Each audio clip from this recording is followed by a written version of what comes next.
Надеюсь, что это правда. Твоя жизнь бесценна, Зуни.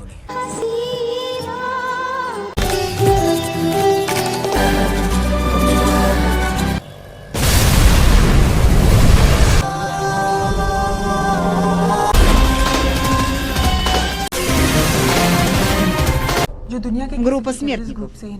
Тише.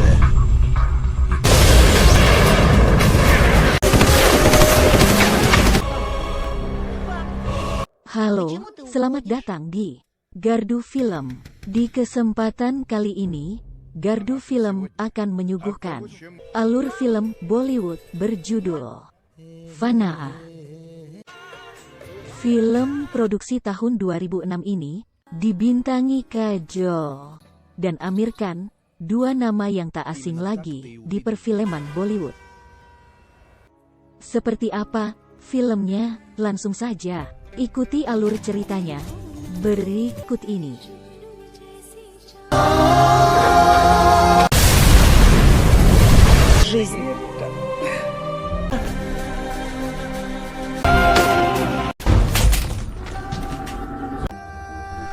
Лучше я сам умру.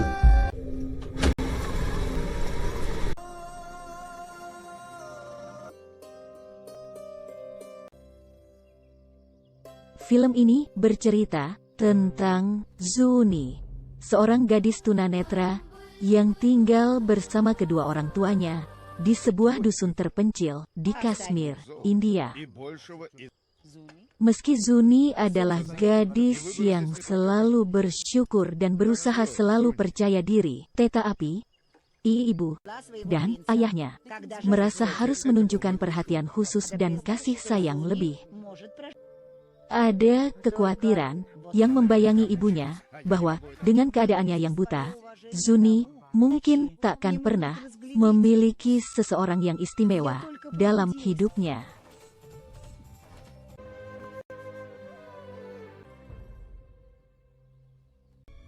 Hari itu, Zuni bersama teman-temannya Fatima, Rubina, dan Helen, guru tarinya, bersiap pergi ke Delhi untuk menghadiri perayaan Hari Republik di Istana Presiden dan melakukan pertunjukan tari di sana. Nyonya Nafisa, ibu Zuni, tak berhenti menunjukkan kecemasannya ketika ikut mengantarkan anak gadisnya itu ke stasiun. Zuni meminta ibunya tenang, tak mencemaskan dirinya terlalu berlebihan. Sempat tercetus harapan Nyonya Nafisa, semoga di Delhi akan ada seorang pangeran yang terpikat pada anak gadisnya itu dan meminangnya.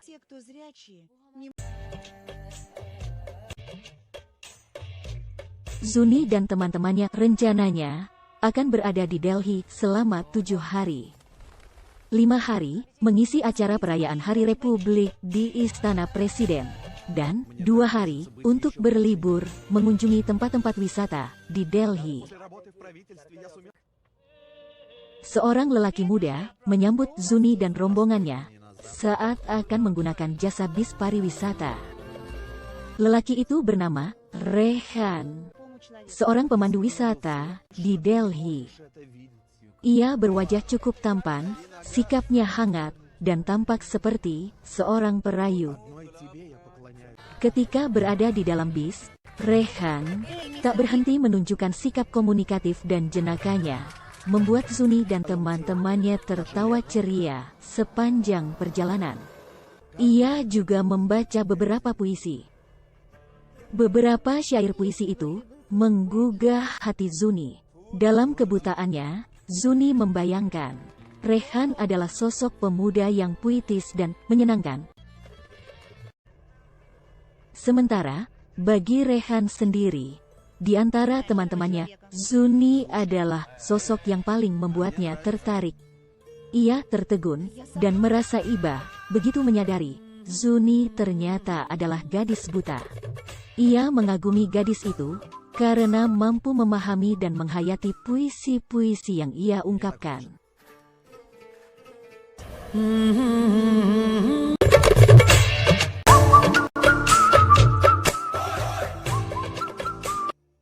Di sela-sela waktu kesendiriannya, Zuni kemudian terus memikirkan Rehan.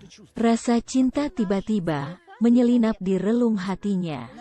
Mungkinkah Rehan adalah sosok pangeran untuknya? Pikirnya. Zuni mungkin saja mengagumi dan jatuh hati pada Rehan. Namun, ia belum benar-benar mengenal pemuda itu.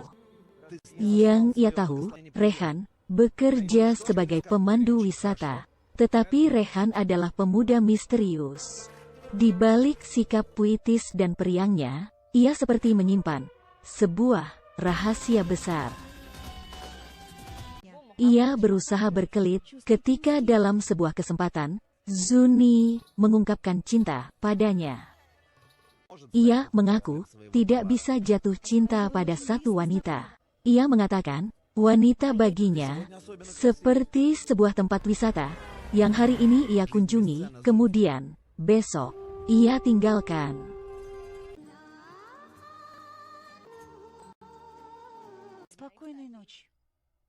Meski kini ia tak yakin Rehan mencintai dirinya, Zuni tetap menginginkan bertemu pemuda itu. Ia ingin melewati saat-saat terakhir di Delhi berdua bersama Rehan. Keinginan itu mendorong Zuni pergi sendirian ke pusat wisata di Delhi. Zuni berhasil menemui Rehan. Namun, sikap Rehan kini sedikit berbeda. Ia terkesan dingin, meski wajah dan sorot matanya menunjukkan ia juga memiliki perasaan khusus terhadap Zuni. Ia meminta Zuni sebaiknya pergi saja menjauh darinya. Ia mengatakan kehidupan Zuni terlalu berharga untuk diberikan kepada siapapun, termasuk dirinya. Ia beranjak hendak meninggalkan Zuni, tetapi satu kalimat puisi yang tiba-tiba diungkapkan Zuni menghentikan langkahnya. Hatinya seperti terhenyap. Ia berpaling, memandang Zuni dengan wajah emosional, seolah menyadari betapa berartinya gadis itu. Dengan lembut dan penuh perasaan, Rehan berjanji pada gadis itu bahwa ia akan menjadikan 12 jam terakhir di Delhi menjadi saat-saat paling istimewa bagi Zuni. Rehan mengajak Zuni ke rumah sementaranya di Delhi. Ketika ia tengah menyiapkan meja untuk makan malam berdua bersama Zuni, hujan tiba-tiba turun, menjatuhi meja makan dan menerpa Zuni. Di mata Rehan, Zumi tampak begitu cantik dalam curahan rinai hujan itu. Dan hal tak semestinya itu pun kemudian terjadi.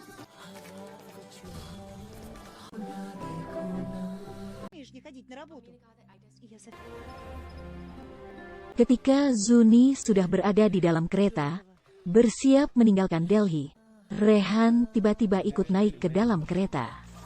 Dengan penuh kesungguhan, ia mengajak Zuni menikah dengannya.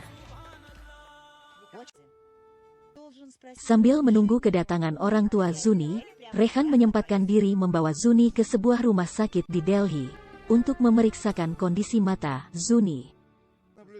Dokter di rumah sakit itu menyampaikan hal baik, bahwa ada peluang Zuni bisa terbebas dari kebutaan dengan menjalani operasi pergantian retina.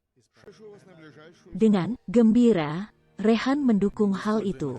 Ia meminta operasi mata itu segera dilakukan. Operasi retina mata itu berhasil. Saat pertama kali membuka kedua matanya, yang dilihat Zuni adalah wajah ibu dan ayahnya. Namun, ia tak melihat keberadaan Rehan. Di saat bersamaan, beberapa polisi Delhi tiba-tiba datang, meminta Zuni melakukan identifikasi terhadap satu jenazah korban ledakan teror bom yang terjadi di luar gedung Istana Presiden di Delhi. Polisi menduga itu adalah jenazah Rehan. Meski berat bagi Zuni, ia mau tak mau melakukan identifikasi itu. Dengan meraba dan memegang beberapa barang di jenazah tersebut, Zuni membetulkan bahwa jenazah itu memang jenazah Rehan. Человек изменил внешность. 7 tahun kemudian, Kepolisian Unit Anti Teror India tengah bergerak memburu seorang terduga teroris yang disinyalir akan merebut salah satu pemicu bom nuklir. Terduga teroris itu tak lain adalah Rehan. Rehan ternyata merupakan anggota sebuah organisasi sempalan IKF yang sangat berbahaya, yang gencar melakukan aksi-aksi radikal untuk menekan pemerintah India agar melepaskan Kashmir menjadi negara merdeka.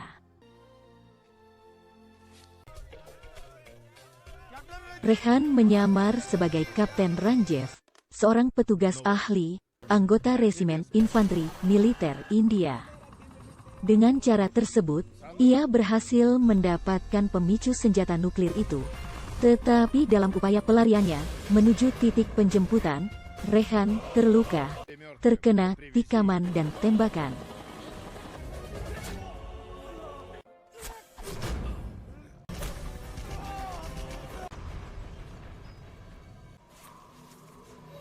Keadaan itu kemudian membawanya bertemu kembali dengan Zuni, yang kini tidak lagi buta, dan setelah sang ibu meninggal, tinggal bersama ayahnya dan seorang bocah lelaki. Bocah lelaki tersebut tak lain adalah anak hasil hubungan Rehan dan Zuni 7 tahun lalu, sewaktu di Delhi. 50 километров так. Dengan dibantu ayahnya, Zuni menolong Rehan, membawanya masuk ke dalam rumah, kemudian merawatnya. Seiring waktu, keadaan Rehan membaik.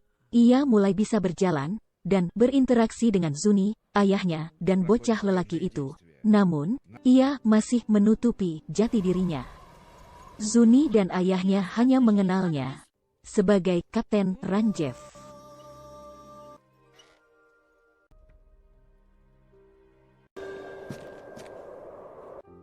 Hingga akhirnya, malam itu, Rehan tak kuasa lagi menyembunyikan jati dirinya. Lewat sebuah bait-bait puisi, ia membuat Zuni teringat kenangan 7 tahun silam. Ia berterus terang pada Zuni bahwa ia adalah Rehan.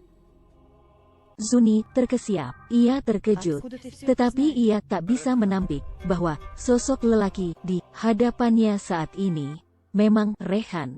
Ia bisa merasakan degup jantung, desah nafas, dan suara lelaki itu sama dengan yang ada pada diri Rehan 7 tahun lalu. Akan tetapi, Zuni tak bisa begitu saja menerima kehadiran lelaki itu. 7 tahun bukan waktu yang sebentar. Meratapi kematian lelaki yang ia cintai. Bukan waktu yang sebentar, menanggung rasa bersalah karena merasa telah mengantarkan lelaki yang ia cintai pada kematian. Dan selama 7 tahun itu, ia menggoreskan tangan di atas kertas, mencoba membuat potongan-potongan wajah yang mungkin bisa mirip dengan lelaki yang sangat dicintainya, untuk ditunjukkan kepada anaknya bahwa ia memiliki seorang ayah.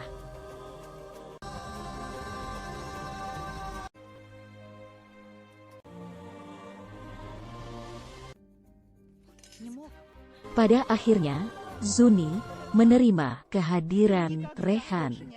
Ia meminta lelaki itu tak lagi pergi, meninggalkannya. Ketika baru saja Rehan mengecap kebersamaan bersama Zuni dan Rehan kecil, anak mereka, Zulfikar, ayah Zuni, secara tak sengaja menemukan pemicu senjata nuklir itu di kantong seragam tentara Rehan. Zulfikar menduga pemicu senjata nuklir itu akan digunakan oleh kelompok militan Kashmir. Zulfikar kemudian berpura-pura menawarkan bantuan pemancar radio kepada Rehan untuk melakukan komunikasi di rumah Kolonel Mansing, adiknya.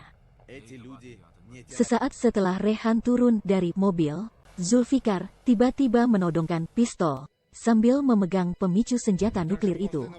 Zulfikar mengatakan ia akan segera mengontak militer India. Rehan tak bisa berdiam diri. Ia berusaha merebut pemicu tersebut hingga tanpa sengaja, Zulfikar kemudian terdorong dan jatuh terhempas ke dalam jurang. Zuni secara kebetulan menemukan mayat ayahnya terperangkap di balik danau yang membeku. Zuni langsung mencurigai Rehan. Ketika malam harinya, ia mendapati Rehan pulang hanya seorang diri tanpa ayahnya. Kecurigaan Zuni semakin kuat ketika ia melihat berita di TV tentang seorang teroris yang tengah diburu unit anti-teror India.